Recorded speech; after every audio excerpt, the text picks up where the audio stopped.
Сосын жаңағы салафиттегі кісілер кішкене дөрекі, тәкаппар болады да. Кеше Алматыдан ұшып келдім, сосын енді атрибутикасынан байқайсың ғой, сыртқы келбетіне. Оның үстіне өзім жаңа дін саласында контент жүргізіп жүргеннен кейін. Сонда мысалы стюардессаға кішкене дөрекі сөйлеп тұр да. Кішкене емес, кәдімгідей дөрекі сөйлеп тұр.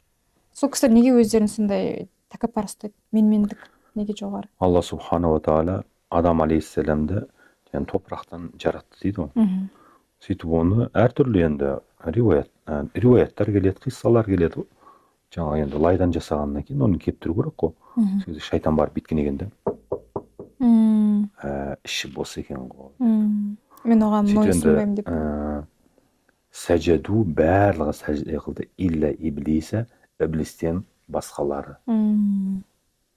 Іблис не үшін сәжде қылмады? Тәкаппарлық қылды. Мендік қылды. Енді осы сәләфилік бағыттағы азаматтарды мен осы жерде салыстыруға тырысамын. Енді ол жерде іблистің айтқан сөзі, әлі шайтан болған жоқ. Ол іблис айтты, мен оттан жаралдым ғой. Ол топырақтан, мен одан жоғарымын ғой деп. Сол жерде тәкаппарлық, қарсы шықты, тәкаппарлық қылды, кібірлік көрсетті деген мағына. Енді осы теріс діни ағымның азаматтары тусын деді, менікі дұрыс. Мен жұмақтықпын деп мен па? ақпын деген түсінік әрекеттерінен байқалады. Әрекеттерінен. Бұл қауіпті құбылыс. Менікі ғана дұрыс, сенікі дұрыс емес деген бұл қауіпті құбылыс негізі. Бұдан бір жақсылық күту қиын. Мен деген уақытта тәкаппарлық бұл шайтанның әрекеті емей, не деймін. Өзі шайтанның миссиясының біреуі адамдардың арасына іріткі салу, достарының арасына, ерлі-зайыптылардың арасына, бір ұлттың балаларының арасына іріткі салу ғой.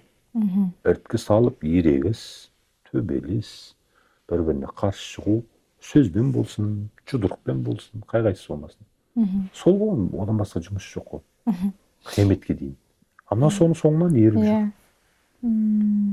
Енді осындай деструктивті жат ағымдарға қалай төтеп бере аламыз? Оның ішінде өзіңіз мысалы атқарып жүрген медиа жұмыс, жаңағы республикалық ақпараттық түсіндіру тобының аясындағы жұмыстарыңызға тоқталып өтсеңіз.